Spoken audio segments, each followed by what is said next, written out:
Mac here on Birds 365. Waiting to hear from Brooks Cadena from the Inquirer to jump in on Birds 365. Yeah, I just texted Brooks, so we'll see. Hopefully, it was a long day yesterday at clean out day, so hopefully he just forgot. Hopefully, he'll get back to me. I forgot to mention one thing, Jody. I got about clean out day because it was very weird. Fletcher Cox was there, and he spoke and he talked, defended Nick Sirianni pretty strongly, yes. pretty strongly. He cleaned out his locker, which was weird. And Jordan Davis then spoke about him like he was gone, like Fletcher isn't going to be back next year. I mean, spoke about him in the past tense that him and Jalen Carter have to step up, and basically Fletcher's not going to be there as a security blanket. And like, well, he is a free agent, right? Yes, he is a free agent, but last year he took less money to come back. He had a great season for his age, not compared to what he once was, but really performed well. He indicated he wants to play. It's just very strange because I would think that's one of the veteran players that the Eagles would want back because he proved, and by the way, also played a lot of snaps. And again, had a really solid season. It was just very weird because I'm talking multiple times. Jordan Davis was like, he's not going to be back. He's not going to, and which leads you to believe, did Fletch say, hey, I'm not coming back for whatever reason? I would certainly say, because you remember last year, the Jets offered him a little bit more money, and he decided to give the Eagles the so-called hometown discount. Maybe he's not giving him that again this year, but it was very strange. So I just wanted to, that was the strangest part of clean out day for me. And you're reading into it more than I am. I think it's just Jordan Davis understanding anytime guy's a free agent, he might not be back. So if he's not back, I don't know if he used the word if enough. If he's not back. He didn't use the word if at all. Okay. It was all gone. Not going to be back. That was the strange part of it. And if and when he comes back, do you expect Jordan Davis to apologize? No. But he's got nothing to apologize for. It's just, I'm just saying it's possible he's been alerted by Fletcher himself.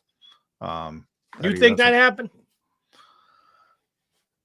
It was very definitive. Check out some of the clips online. It was very definitive. It was just strange, and that's why it was, notable to me. Well, since I've already misused the word if once, I'll do so again. My guess would be Fletcher Cox talking to his young buck fellow defensive tackle. And the other thing about Jordan Davis yesterday was, and he says the defensive line, and then all he mentioned were defensive tackles. So he doesn't consider the linebackers, Hassan Reddick and or Josh Sweat, linebacker, part of the defensive line. In Jordan's world, defensive line only means tackles. So he and I don't define things in the NFL exactly the same. I think most likely his scenario is Fletcher said, hey, I'm a free agent. If I'm not back, love you, bro. Boom, bro hug, move on. And Jordan take that to say he's not coming back. Fletcher would be smart enough to say if. Don't know if Jordan Davis is smart enough to say if. He just interpreted that and said, Fletcher's done. So now I have to talk about him in the past tense. I don't buy that. And I think Fletcher Cox, if I were a betting man, I bet he would be back next year. Because, like you said, gave the Eagles slight. It was very slight. It's $1 million. $1 million is $1 million.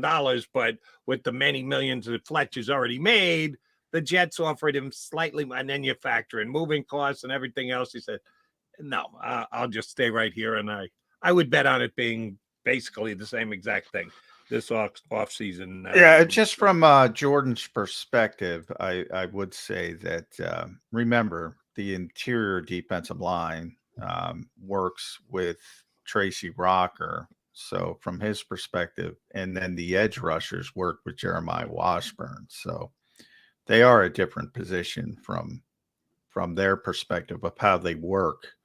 The defensive linemen and the edge rushers are kind of split up from the Eagles' perspective. Right, but then you have guys like BC who goes inside and outside. Mo Williams who goes inside and outside, so they have to know more. Jordan Davis is just a pure tackle, so yeah, he looks at it differently than I would. We brought it up with Les. I want to get your take on it. People are, so again, this is percentages of the fan base are up in arms that Sirianni hasn't been fired yet. What do you think is being said down in Dallas about the fact that Jerry came out? Because we're still waiting here in Philadelphia. The owner has said nothing about the head coaching position. Now, the Cowboys were one day ahead of the collapse, the end of season collapse, than the Eagles were, because they played Sunday and the Eagles didn't play till Monday night. So I'm not chastising or questioning the Eagles because they're taking their time in doing this. Jerry came out yesterday and said we have no plans to make any changes to head coach. How do you think that's going over in Dallas? And by the way, from the Eagles' perspective, before I get to Dallas, Jeffrey Lurie wasn't even in Philadelphia, I was told yesterday. I think he stopped off and went on vacation after watching that disaster in Tampa. I think he stayed down there, Caribbean or somewhere. But so we'll see how quickly he gets back. But with the Cowboys, yeah, I'm sure they're incensed. I mean, the fan base, I mean, they have been through this in the past. And as we mentioned, they won how many straight games at home? I mean, 16, 17. Yeah. It was over the course of 2 years. Yeah. They've been tremendous at home as a whole, and they had everything lined up for them. And you saw, well, this is the year for the Cowboys, or at least they'll have an opportunity to maybe get some revenge against San Francisco, how things shake out. And they performed terribly against a team that, is very young and got hot at the end of the season. And Jordan Love, I'm going to pat myself on the back for Jordan Love. I thought he had a chance to be a really good young quarterback, and he seems to be taking off. They got a ton of young, good receivers. Boy, the Packers do it right, man. I can't believe. Can I make one Jordan Love point? Yeah. Number one, yeah, you were right about Jordan Love, but you also questioned LaFleur, who's the guy who's stewarding him to this. Well, and I said I have to revisit it. I already said I have to revisit because he did a heck of a job this year.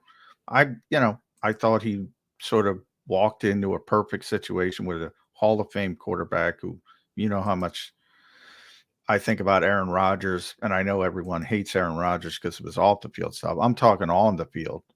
I've never seen a better quarterback. You know how I feel about Aaron Rodgers. So, same thing happened to Mike McCarthy. People would dismiss his success because of Aaron Rodgers.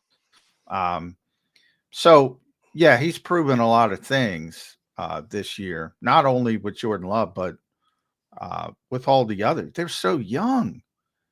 I saw one of the concerns, and it was just this morning. Bill Barnwell, I forget who he's working with these days, did a snap weighted age for the 2023 season. In other words, by the guys who play, the guys who get the most snaps, who are the oldest teams? Saints were the oldest team. Eagles were number 2. That's not good. They got to get younger. The Packers, who are still in the playoffs, chance to upset San Francisco this week. 32nd, youngest team. Just relying on young players and and that means they're going to have a shelf life as well. I think, and they've just been doing things right for I don't know how many years are we on with Favre to Rodgers to now Jordan Love. It's absurd. Right. It's absurd. That's the most spoiled fan base in professional football. And the thing that impresses me most about that game the other day against the Packers, about Jordan Love and about the Packers offense and youth and everything else, they run out of under center plays.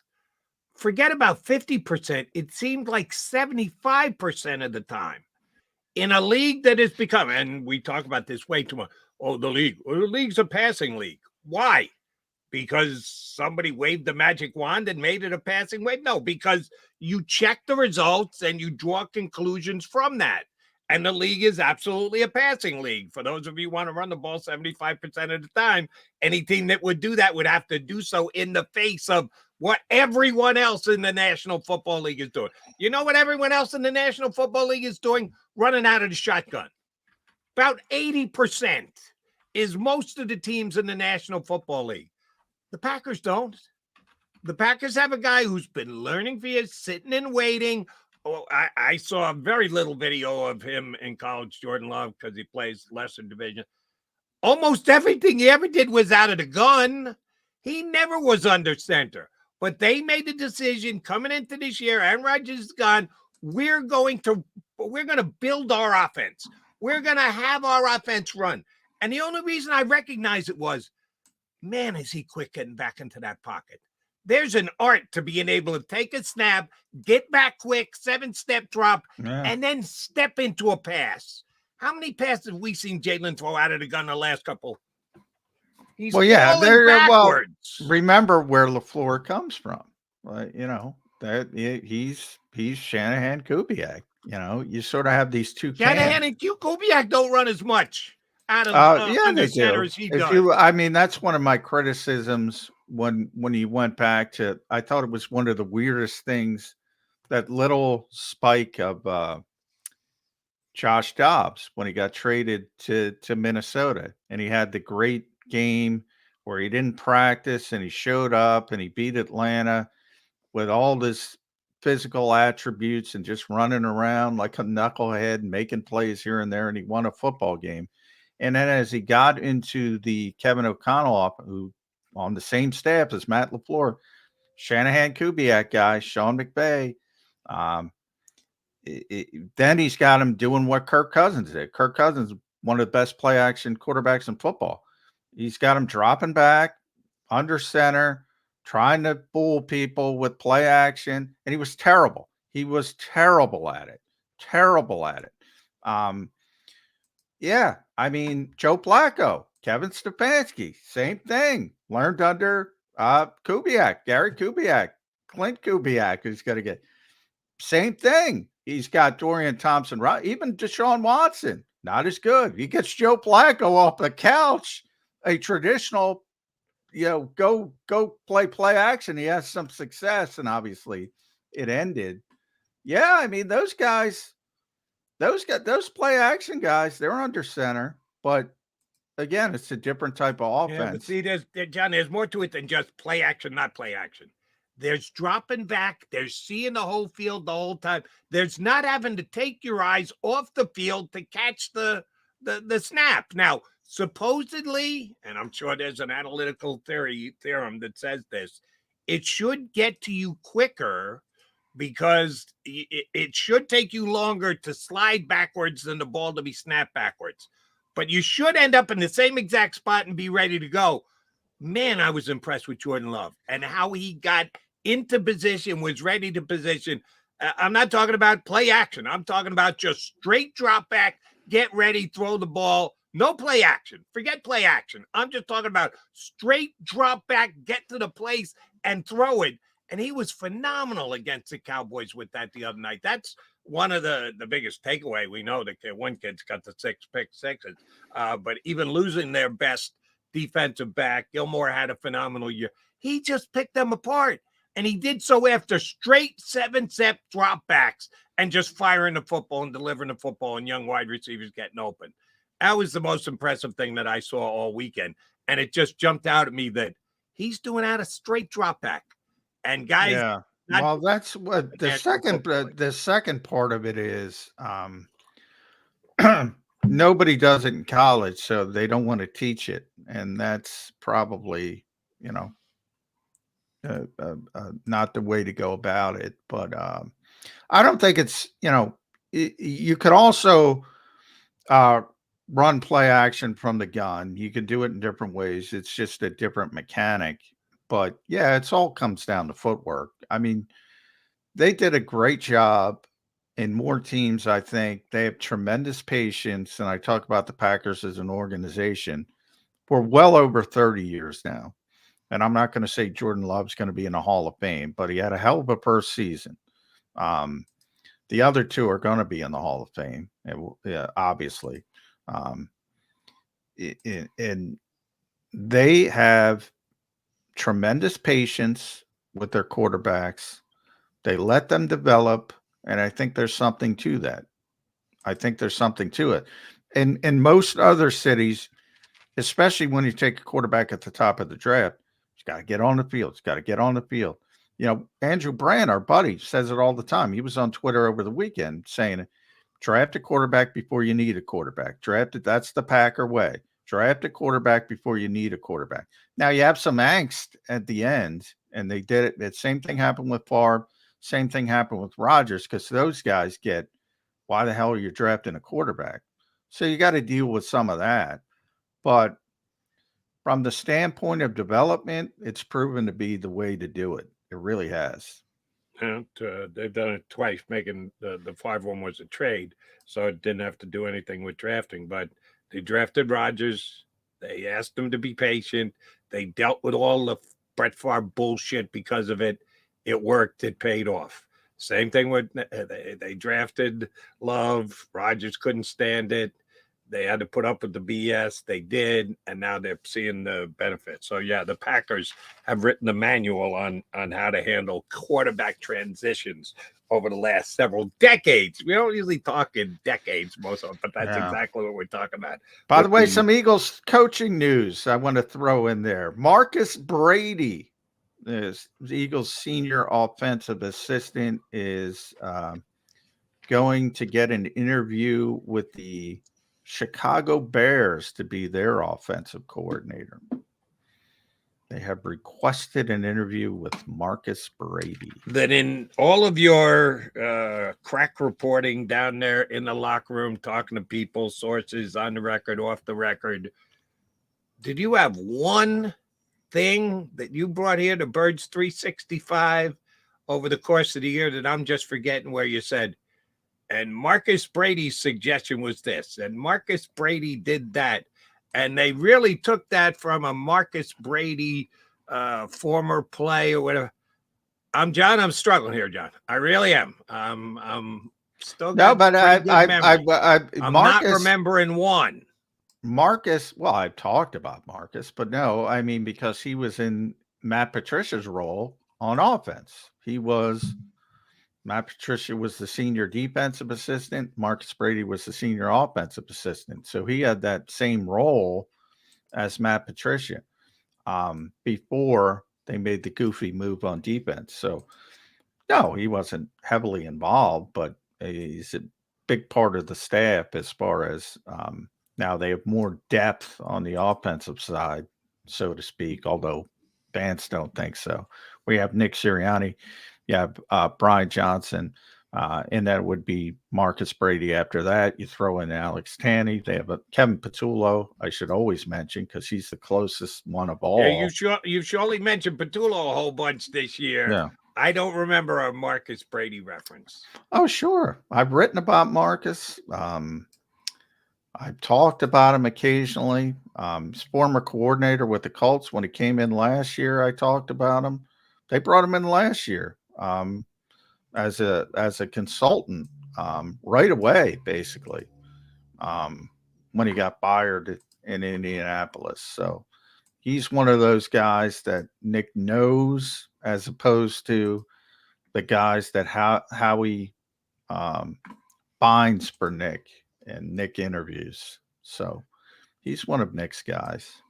Okay, that's nice. Don't know that it merits the Eagles going out of their way to fight to keep him. Are you suggesting that there's any chance that if Brian Johnson is giving his walking papers that Brady will be considered Well, I to don't be the think offensive Brian's coordinator? no, I don't think Brian's getting his walking papers. So no, if Marcus gets a job as an offensive coordinator, he's leaving. You can't stop that. Right. You can't So prevent. I'll try this again. Let me repeat. If Brian Johnson gets his walking papers, which I certainly believe there's a better chance of happening than you do, but if that happens, do you think Marcus Brady has any chance to get the position in No, Johnson's stead? if that happens, that means Jeffrey Lurie has essentially said you have to go outside the organization. I would agree, and I would prefer them to go outside the organization. I know how tight Sirianni is with Patullo, and you've had a chance to talk to him. I never have. I can't speak with experience other than having a couple people that I have had a chance to talk to do say that, yeah, he is a go-to guy for Sirianni for information and opinion and to bounce stuff off.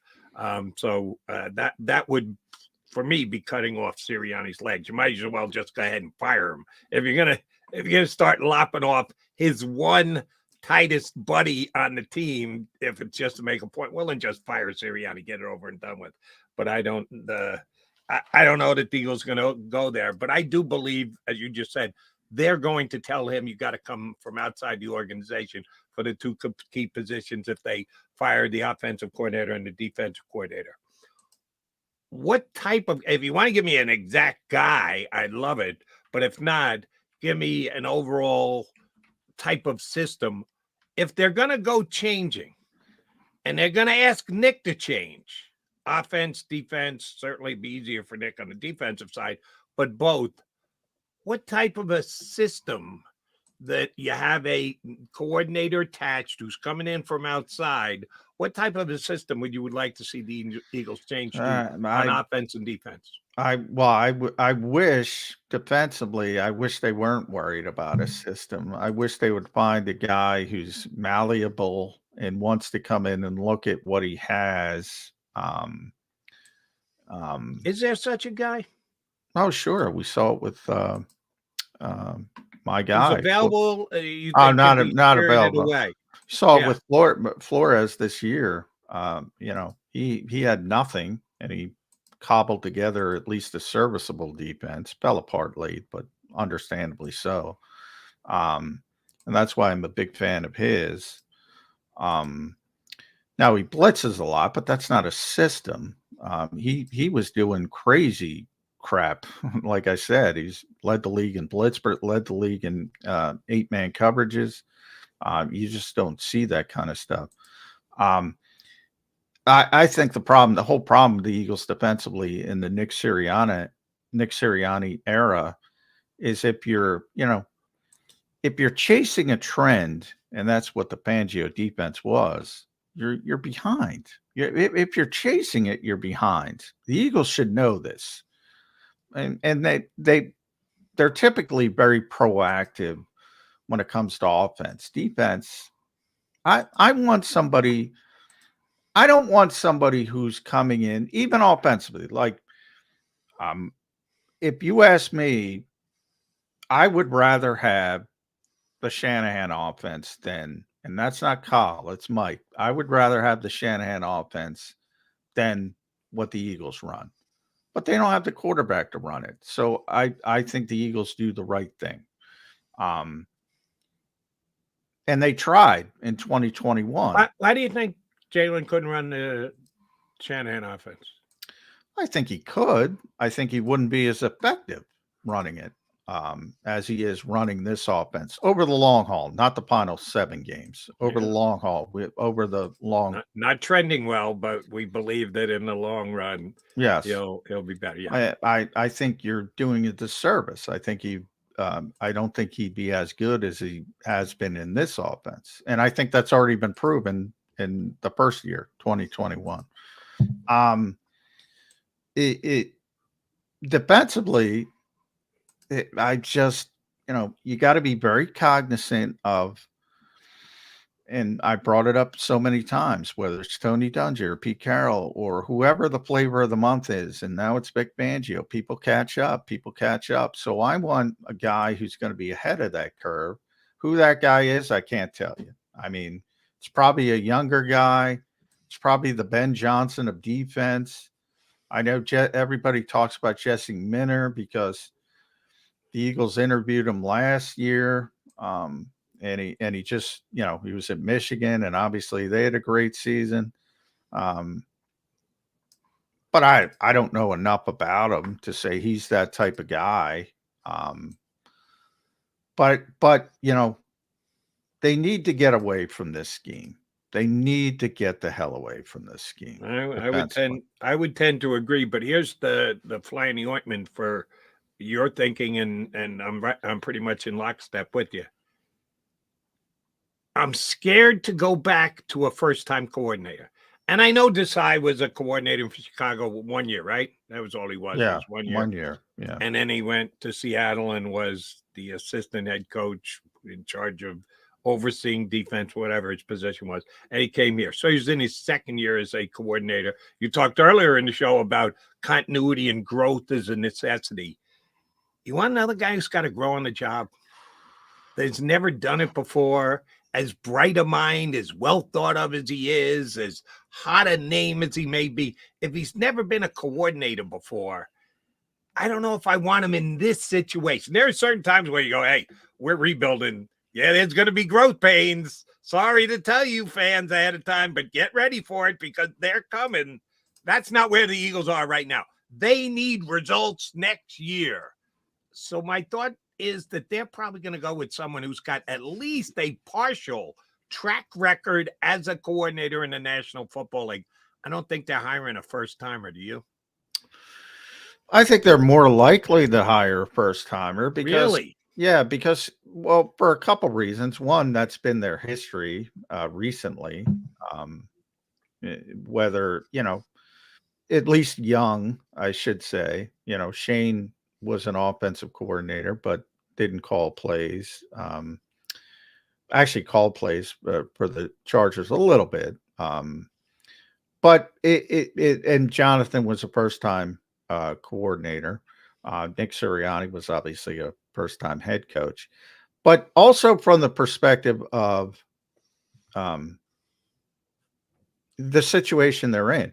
Look at the conversation we're having for this entire show. It's about, well, is Nick Sirianni going to be back? Is Nick Sirianni not going to be back? I think we're all trending in the direction he's going to be back. However, everybody knows the clock is ticking now.